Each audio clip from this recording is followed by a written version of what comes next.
Thanks. Hi, everyone. Welcome to Flavors Around the World, Spring 2022. We've done this class before, but due to the pandemic, your international travel might have been limited in the past 2 years, and actually California issued the stay-at-home order just about 2 years ago. I think we all remember that.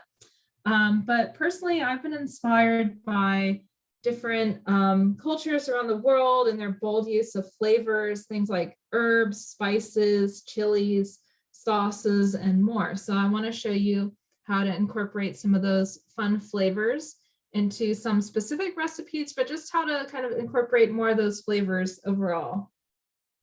So while we're getting started, I'm going to try to keep this interactive. So I have some questions for you to answer in the chat. And the first is, where in the world would you like to travel to next? Actually, I'll give you both questions now while I'm talking. The other one is, what are your favorite flavorful dishes from around the world? Okay, so we're going to be making 3 different things, well, maybe 4 today. Hopefully we have time. And the first one I'm going to do is called Salsa Matcha.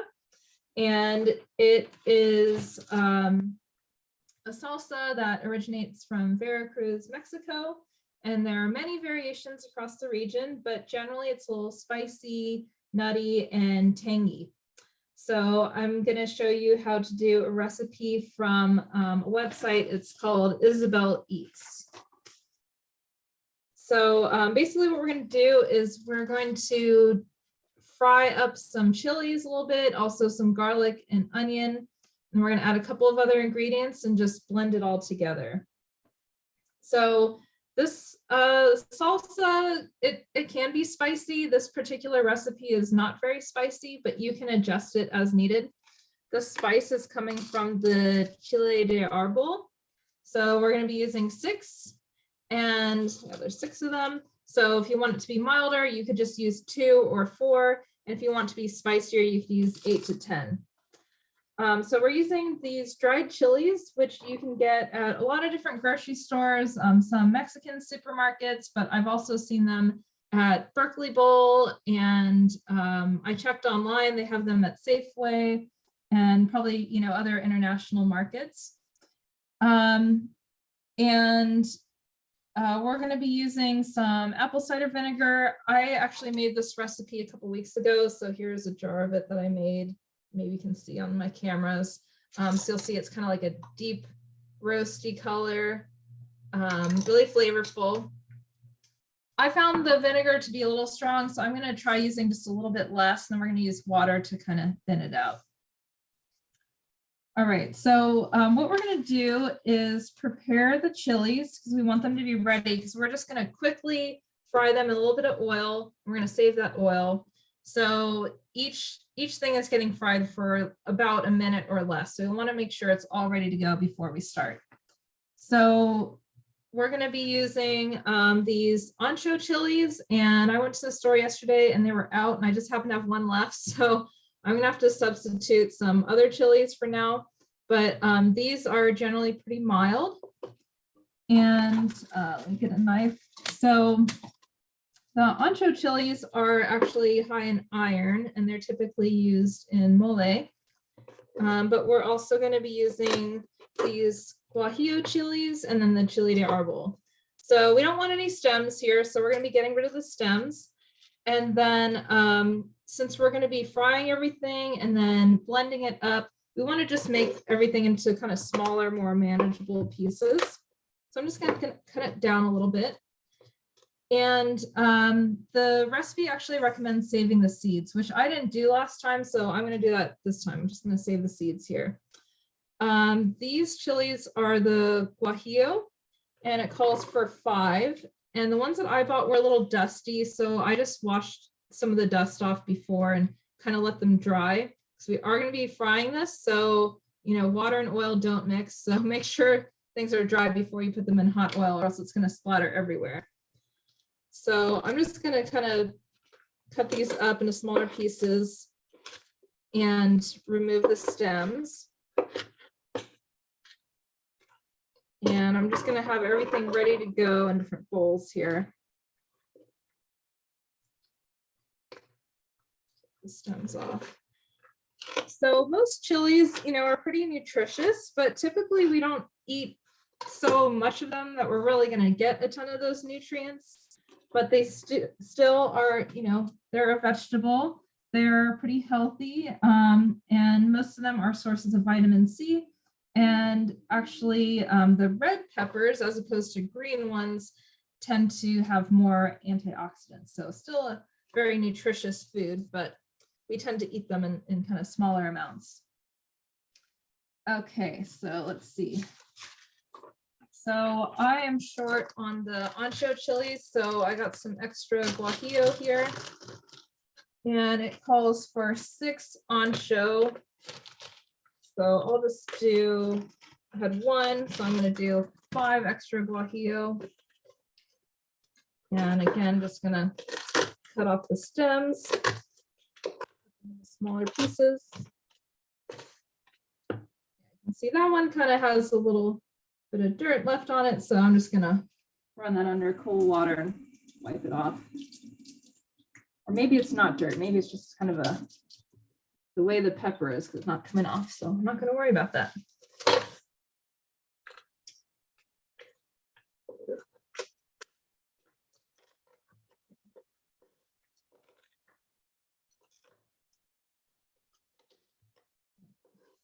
So those are ready to cook up. And we're also going to cook some onion and garlic. So you'll want to make sure that that's ready ahead of time so we can just throw it all together really quickly.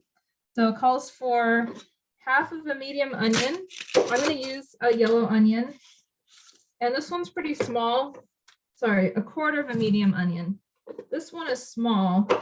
So I'm just going to use half of a small onion instead.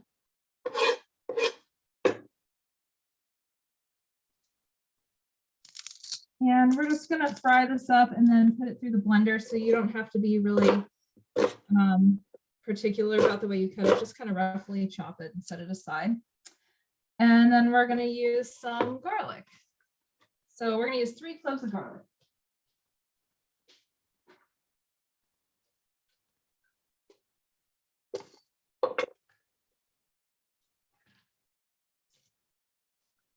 Okay, so other questions for the chat. One is, what would you put this salsa on? So this salsa, you can really use it to add flavor to all kinds of dishes, but you could put it on quesadillas, enchiladas, tacos.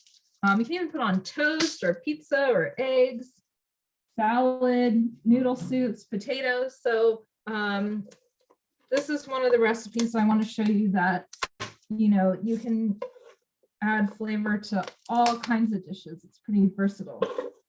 And I've seen different versions of it. A lot of the recipes I've seen are very, a lot more oily, kind of like a chili oil.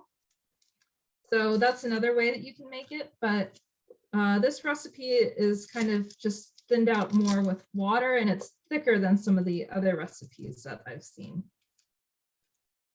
So if you want to share in the chat, what would you put the salsa on? Okay.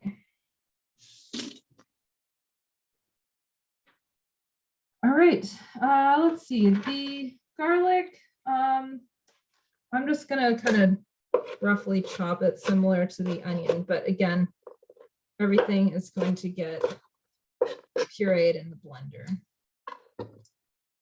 Okay, so let's start here. The reason I wanted to do this recipe first is we're going to be cooking everything. It's going to be really hot in the oil, and then we're going to put it in the blender. So this will give everything a chance to cool down a little bit before we blend it up. So we're going to put 6 tablespoons of vegetable oil into a large skillet. I'm going to use sunflower oil, which is pretty neutral flavored and can handle the high heat.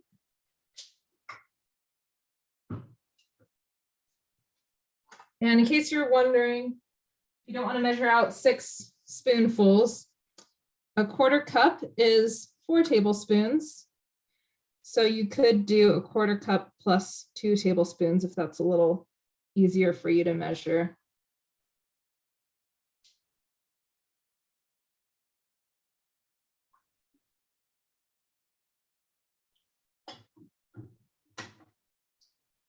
All right, so at this phase, you definitely just want to be ready for everything. Have a plate ready to go. Have a spoon. I'm going to use a wooden spoon to kind of scoot everything out of the pan as it finishes cooking onto the plate. And we're just going to quickly pan fry everything for 45 to 60 seconds. So first we'll do the Ancho Chilies, which I only had one, so I added in some more Guajillo.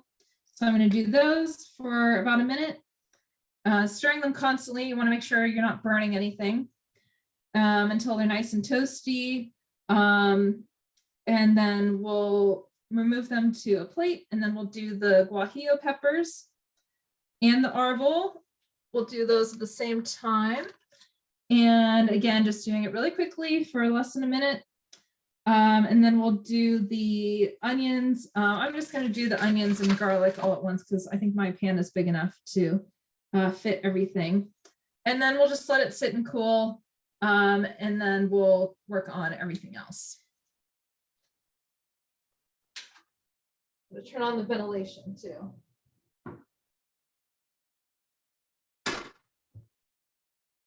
Okay, so we want the oil nice and hot. I think it's there. So I'm going to go ahead and throw in the first of the peppers. I hear it sizzling. You want to hear a little bit of a sizzle, so that's a good thing. And we're just going to keep an eye on it, stir it constantly, make sure it doesn't burn.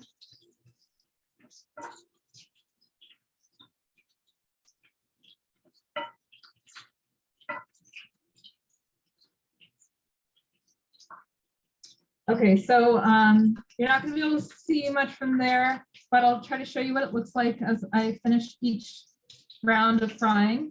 But if you want to entertain yourselves a little bit more, another question for the chat is, what other types of salsas and sauces do you like to make?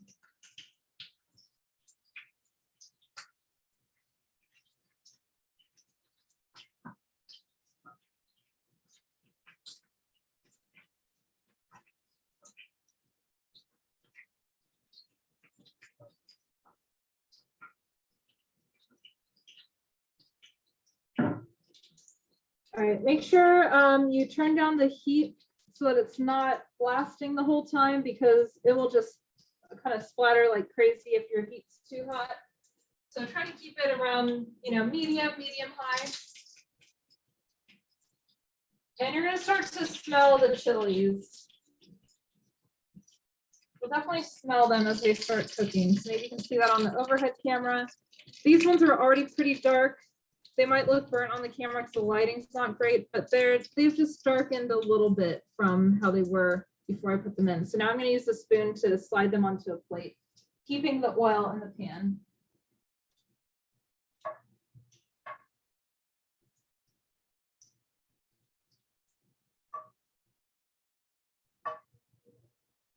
All right, then we're going to throw in the next round of peppers.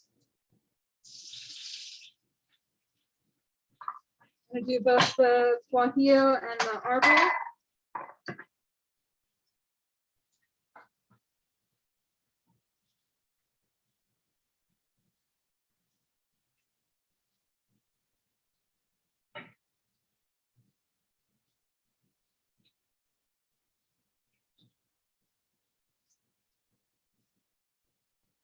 So again, just a little under a minute.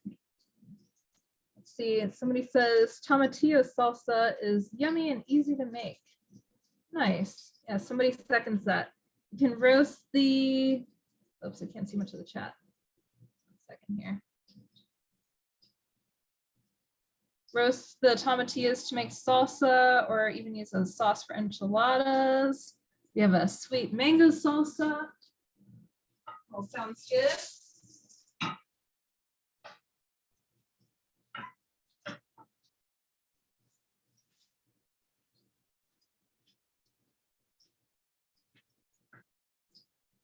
Okay. Yeah, make sure you keep the ventilation on, especially when you're cooking hot chilies, because that can kind of make you cough a bit. But maybe you can see that it's a little darkened, a little browned. It's probably not quite as dark as it looks, but I think it's been a minute, so I'm gonna pull these out.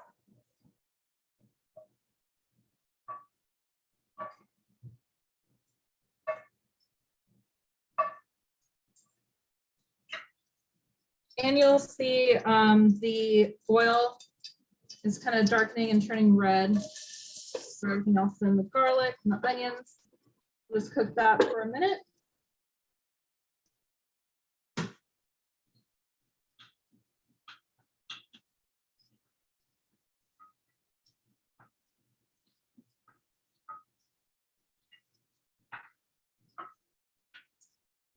I think I've seen the salsa sold in jars at the store for like $10, $15. So I haven't tried buying it, but it is pretty affordable to make. The peppers are pretty cheap, and this will make, I think when I made this last time, these are the smaller jars. These are, I don't know, maybe 8 ounces, but it made a little bit more than 2 of these size jars. So it's pretty affordable to make on your own.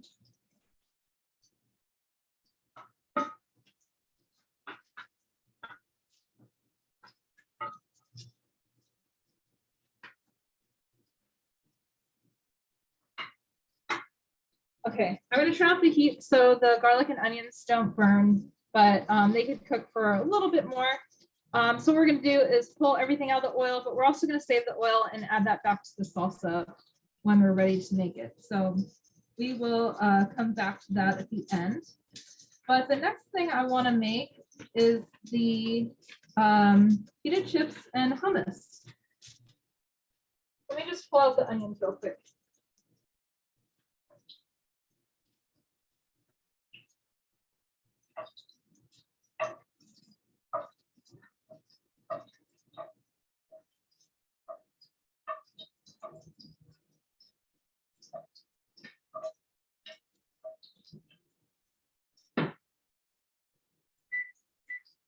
Okay, so I'm preheating the oven to 350. So the next thing I want to show you is Zatar, which is a Middle Eastern spice, and you can use it on so many different things. So I wanted to show you that, but also show you a couple of specific recipes that you can do. And there's a few different ways to spell it, but it's a staple of Arabic cuisine. So it's common in Arabic, Palestinian, Israeli, Lebanese, Egyptian, and other Middle Eastern cultures. It's often eaten with oil-dipped bread or spread onto a flatbread before baking. And the mixture varies depending on the location throughout the Middle East, but usually it's some combination of herbs like thyme, marjoram, or oregano, or all three, sumac, and toasted sesame seeds. And it's actually named after a wild herb called zatar. That's not as easy to find out here, but that's where it gets the name. And the flavor is bright, it's earthy, herby, and toasty, I think from the toasted sesame seeds. So we're going to add it to the hummus to give it a little extra flavor, and we're going to spread it on the pita chips. So first we're going to make the pita chips, and I'm actually going to save one pita for the last recipe that we're going to do. But I'm using, I'll save a couple. So I'm going to use 4 pitas. So I'm using whole wheat pita. And you know, when you buy pita chips already made, sometimes it can be hard to find ones that are whole wheat. So, you know, you get a little extra nutrition from the whole wheat ones. So when you make your own, you have a little more control, and then we can also add the flavoring to them. So we want to cut them in half. They're a little too thick if you leave them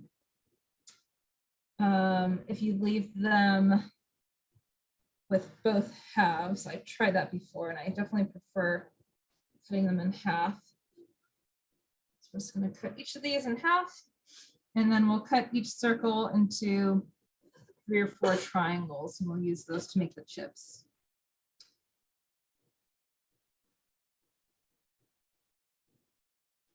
So, you know, hummus, if you've never made it before, it's really easy to make, but you could always just buy regular hummus at the store. And if you want to add a little more flavor to it, you could just pour some zatar on top, or there's all kinds of other, you know, spice mixes and things you can add for flavor. Sometimes just a little extra lemon juice or olive oil or, you know, some smoked paprika on top of store-bought hummus can just take it up a little notch.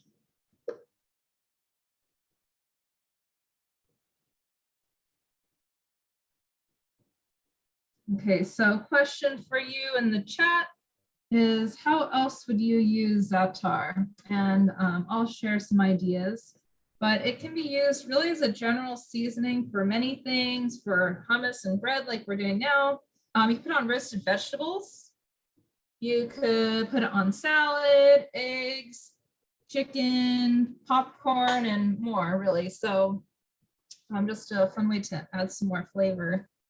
And personally, I love roasting vegetables. I think it's one of the tastiest and easiest ways to cook veggies. And oftentimes I'll just do, you know, olive oil, salt and pepper, maybe a little garlic, but, you know, there's all kinds of spice mixtures like Zatar and other spices that you can use to just keep it interesting. It'd be really hard to get bored of roasted vegetables if you try different spice mixes or different sauces. Like I love to do a lemon garlic tahini sauce on some roasted vegetables, and we're going to be using tahini in the hummus. So, you know, if you buy that tahini and you're not sure what else to do with it, making a lemon tahini sauce for roasted veggies is something I highly recommend personally. Okay, so I'm just cutting a whole bunch of them at once into thirds. So where to get Zatar? Well, I went to Berkeley Bowl yesterday and I think they had 3 or 4 different kinds. But if you can't find it at your store, you could also make your own, and you could experiment with different quantities of the herbs and then use sumac, which might also be hard to find. So dried lemon zest is an alternative because it kind of gives it that tangy taste. And then toasted sesame seeds. But I know Oaktown Spice Shop also carries it. They have a few locations in the Bay Area. And sometimes they offer free shipping on bags of spices. So you could check that out or look online or look at, you know, different international Middle Eastern markets will probably have it too. Okay, so for the pita chips, last time I made these, I didn't need to do any parchment paper or anything, so I'm just going to bake them straight on here. I found that they didn't stick or anything. And then we're going to brush them with olive oil and then the Zatar. Spread these out. Yeah, probably a good thing I didn't do all 6 pita because they probably wouldn't fit on this baking sheet.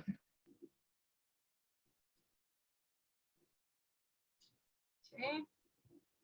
I kind of like to coat the inner part of the pita with the olive oil because I think it absorbs it a little better.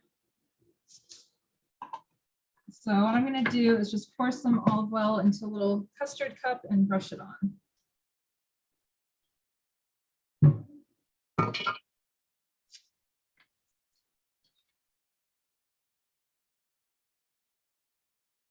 So we have a quieter group with the chat today, but I'm going to keep throwing questions at you anyway.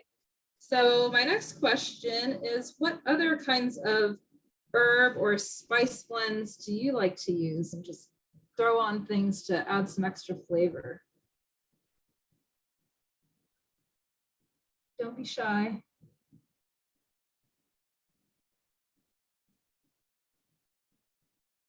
More olive oil. Okay, we have Duca, Furikake. Question, am I using a spoon or a brush? I'm using a pastry brush. But if you don't have one, you can just drizzle it or kind of use your hands, but these come in handy sometimes.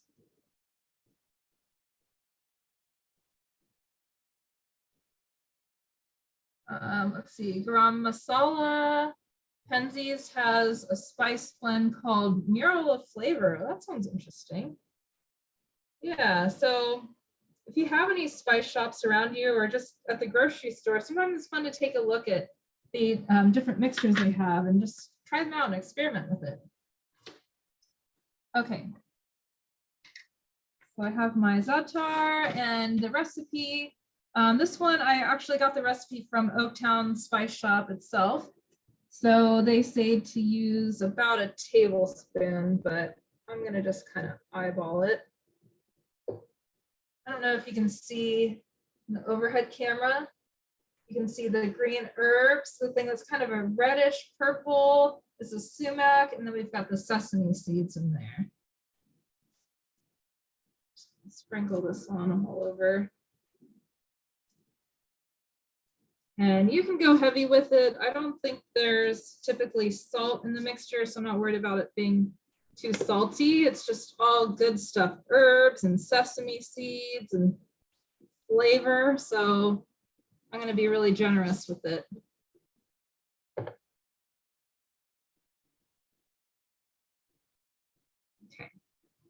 Try to spread it out a little better by hand. And we can toss these while they're baking too. Okay, into the oven.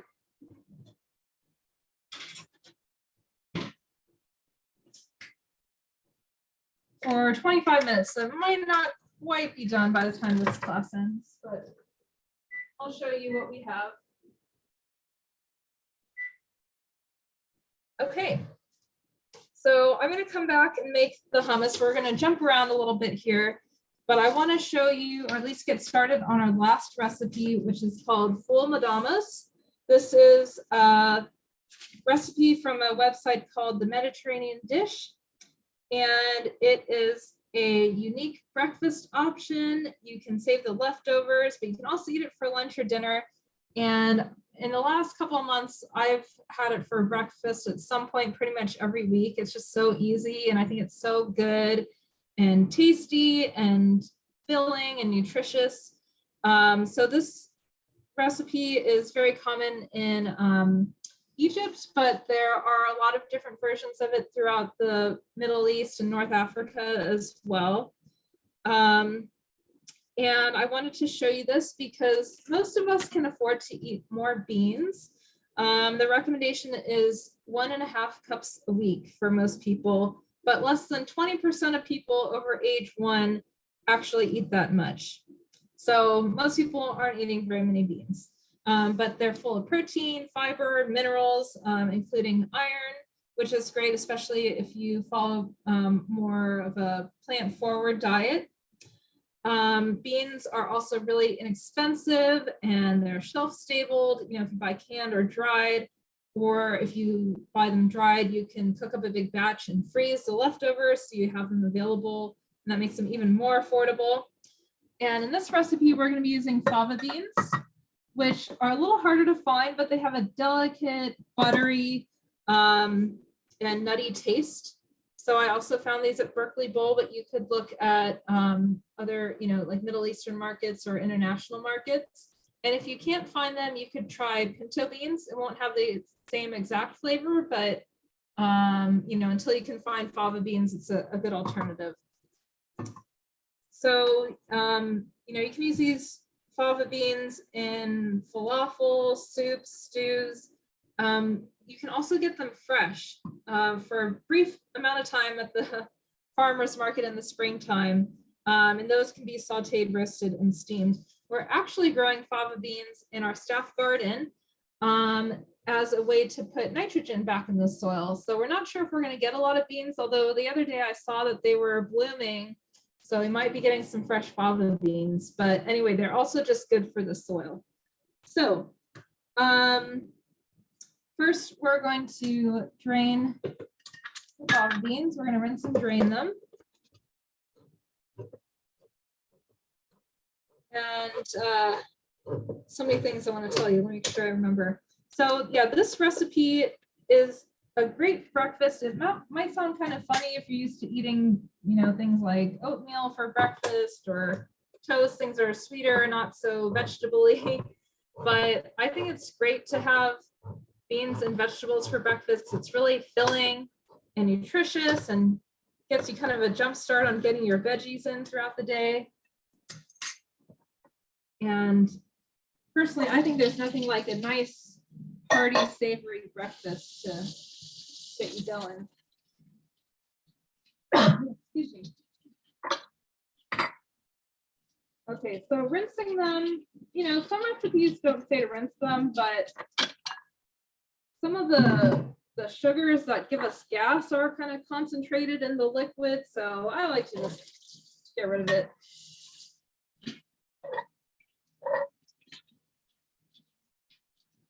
Especially if you're new to eating beans, you know, sometimes it takes a while to get used to that extra fiber, so this helps you feel a little more comfortable, then that's a good thing. Okay. So what we're going to do is, it's sort of like making a version of refried beans, I guess. We're basically just going to cook the beans with some water over medium-high heat, and then we're going to season it with cumin and some salt, and then we're going to mash it up. So I'm using the cast iron skillet, which is actually another good way to add iron to your food, especially if you don't eat a lot of meat or animal products. And there's also iron in the beans. And when you pair plant sources of iron with vitamin C, you actually absorb more. So we're going to be getting a little bit of vitamin C from some of the other ingredients we're using, like the tomatoes and the jalapenos. So makes it extra nutritious. Beans also have a low glycemic load, even though they are a starchy food, but they take longer to digest, so they're good for your blood sugar, and they keep you full longer and keep your energy up. Okay. So while the pan is heating up, yeah, we don't really need any oil. I'll just go ahead and throw in the beans, and then we're going to use, the recipe calls for half a cup of water. I find I always need more, so I'm going to use closer to 3/4 of a cup.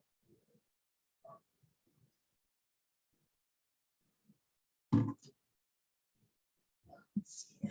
That's my liquid measuring cup.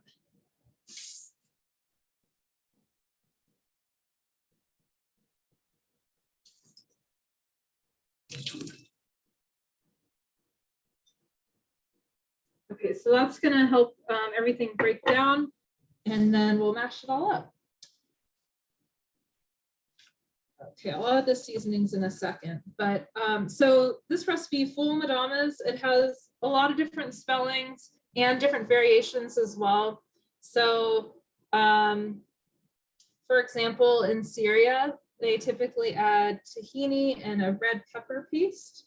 In Jordan, it's usually more like a dip, kind of like hummus. And in Somalia, it's eaten with a traditional bread and spice mixture. So a lot of different variations of this recipe.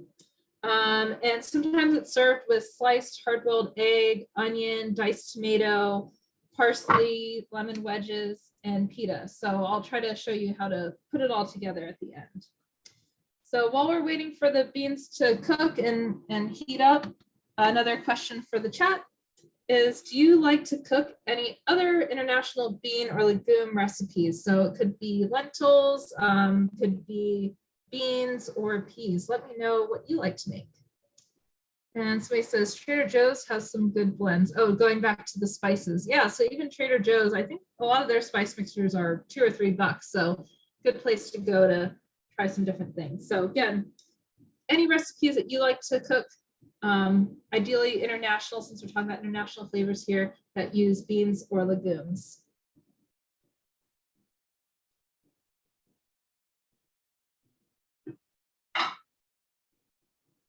Okay, so the beans are heating up.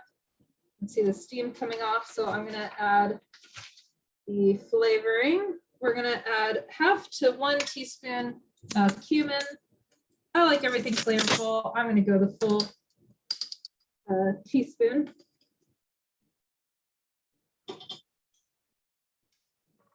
And then we're going to add salt to taste. So I'm just going to save that for the end. I have a comment. Lentils are great since they cook relatively quickly. Yeah, I've been making lentils a lot, especially when the pandemic first started, because they were so affordable. They don't take up that much space in the cupboard, and especially the red ones cook really quickly, and they're really nutritious, and there's so many delicious ways you can make them.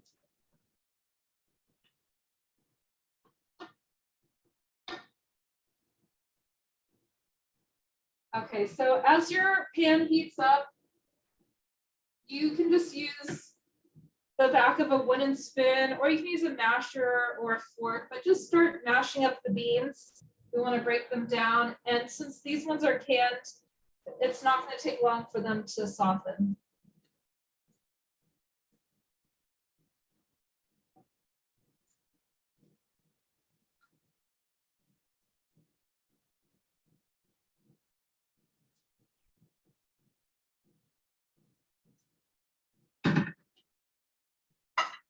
That's starting to come together. Heat up a little bit more, and I'm going to prepare some of the other toppings. So in this recipe, they say to mash up the hot peppers and garlic in a mortar and pestle. I don't have one, and I made this recipe a few times with the raw garlic, where you just throw it in at the end after you mash it up. And I found that it was pretty strong. So what I prefer to do is actually throw in the garlic while the beans are cooking. So I'm going to do that now. So I'm going to do 2 garlic cloves. But yeah, keeping the lemon juice at the end will help it be a little stronger and just brightens up the dish and makes it tangy and extra flavorful. And then if you don't like spicy, you could leave out the hot peppers or reduce the amount and customize it to your taste.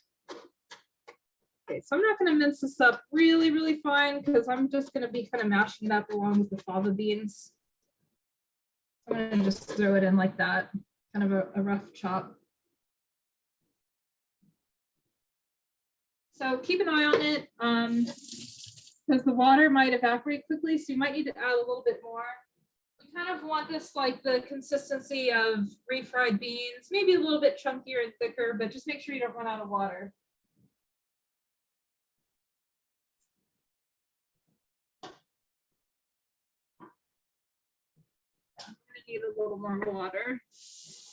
I'll add another 1/4 cup or so. And then we're just mashing it up.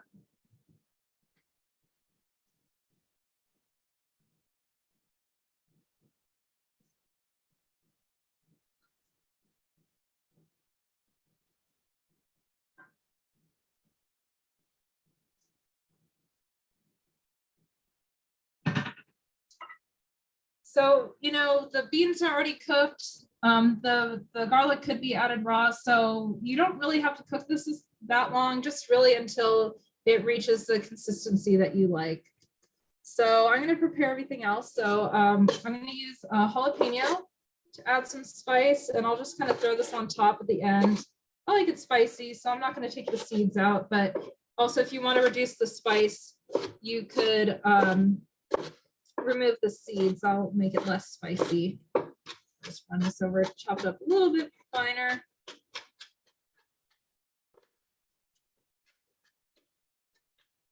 All right. And then we're also going to top this with some lemon juice. So the recipe calls for the juice of 1 lemon, and just kind of adding it over the top at the end. So we'll go ahead and get this ready. And what I like to do with lemon, especially if I'm chopping up things like onion and garlic, is I'll save the ends. And when I'm done cooking, I'll kind of rub them over the cutting board like this to kind of remove some of those garlic and onion flavors that tend to stick on wood cutting boards. Also, what you can do is you can actually peel them before you cut them and juice them and let them sit on a plate for a couple days to dry, and then you'll have dried lemon peel. So if you can't find the Zatar and the sumac, you could make your own dried lemon zest really easily, or you could zest it up instead of peeling it if that's how you want to end up using it.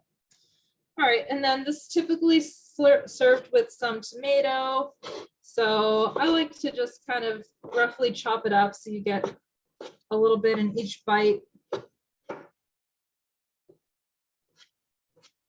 And you could also add cucumber, you could add olives, you could do green onion. I'm just going to throw a little bit of the white onion on there. And then we also have some parsley. So this is flat leaf parsley. What I like to do to clean it, it gets a lot of dust, dirt, and sand in it. So I dunk it in water a bunch of times to really get all the dirt off of there, so it's not gritty. So I think I'm just going to use about half of this bunch. Yeah, probably that much. That's kind of a lot of parsley. And I'm just going to run the knife over it to chop it finer. Oops, crowded here. And if there's some of these ingredients you don't like, if you really don't like tomatoes, maybe you can just leave them out or try something else. I know it's a little early in the season for tomatoes, so maybe, maybe wait till the summer for the real good fresh tomatoes. You can find them at the farmer's market or grow them yourself.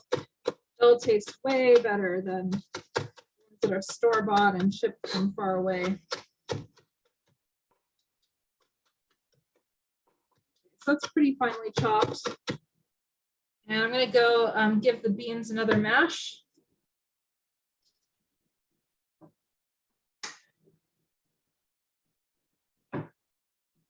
I'm going to bring this over here and see if I can show you.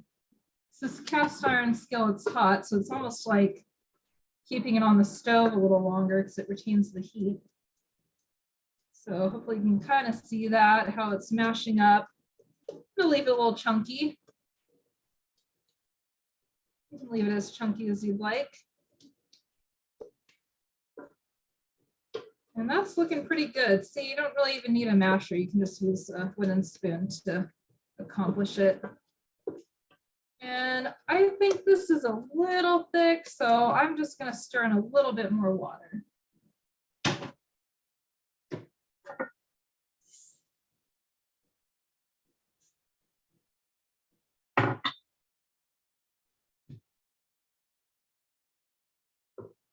Okay, so I'm going to stir this in and it'll get absorbed kind of right away.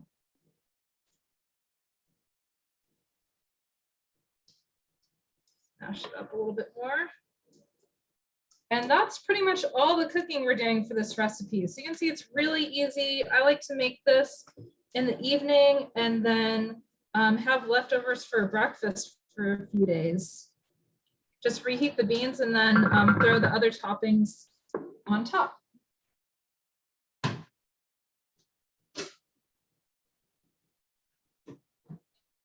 Can we have a question in the chat? Yeah.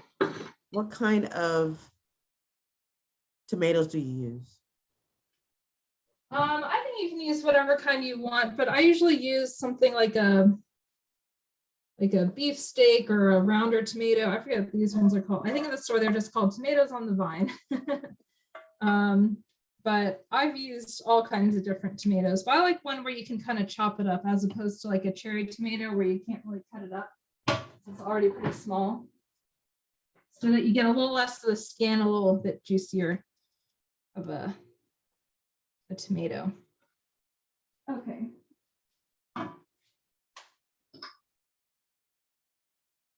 So I'm just going to sprinkle a little salt on top. And then we're going to add the jalapenos. And we're going to add the lemon juice of 1 lemon right on top. This is how I often see it kind of presented. And then a nice drizzle of olive oil. And then we can kind of put some of these toppings around the outside.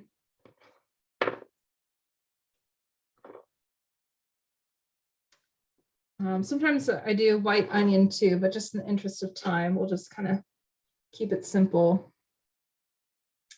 And then the parsley on top. And then you can just dip the pita in that. And you can make it to share. You can make this for brunch, and it's really delicious and filling. But we just have a couple minutes left and a lot to do, so let's see what we can do really quickly. So let's blend up the salsa. I probably won't have time to show you the hummus, but hummus is pretty straightforward. You would basically just be blending up all the ingredients in the food processor. Okay. So for the salsa, we have my blender. I have everything that I cooked earlier here. And we're also going to be adding peanuts. Believe it or not, that makes this salsa unique, because it actually has peanuts in it. Sometimes I've seen them where they're cooked fresh, but this is kind of a shortcut where I'm just using roasted peanuts, half a cup. And then we're gonna add 1.5 cups of water.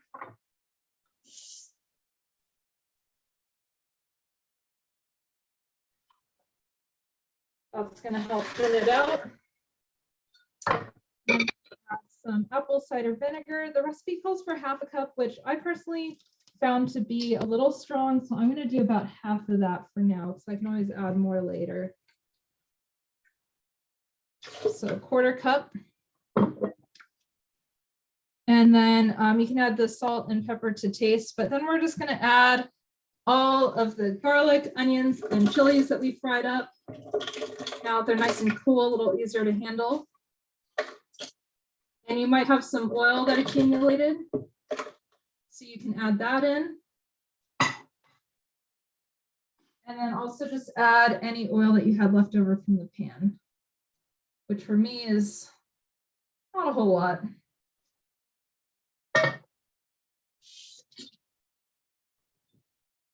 Okay. And we're just going to blend it. So let me put myself on mute.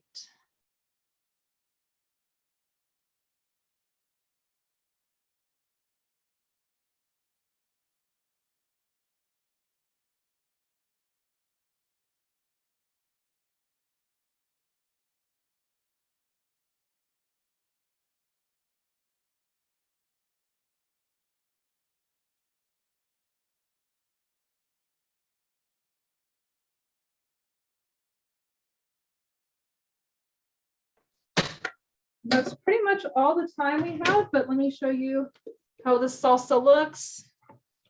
Woo! Don't stick your face in it when you take off the top of the blender. But there we have the salsa. It's kind of a runnier salsa, so it makes a good topping for things rather than, eating with chips and dip, but it smells smoky and like lots of different types of peppers, and just will go well on so many different dishes. So we'll wrap it up there, but I'll stick around if you have any questions or comments.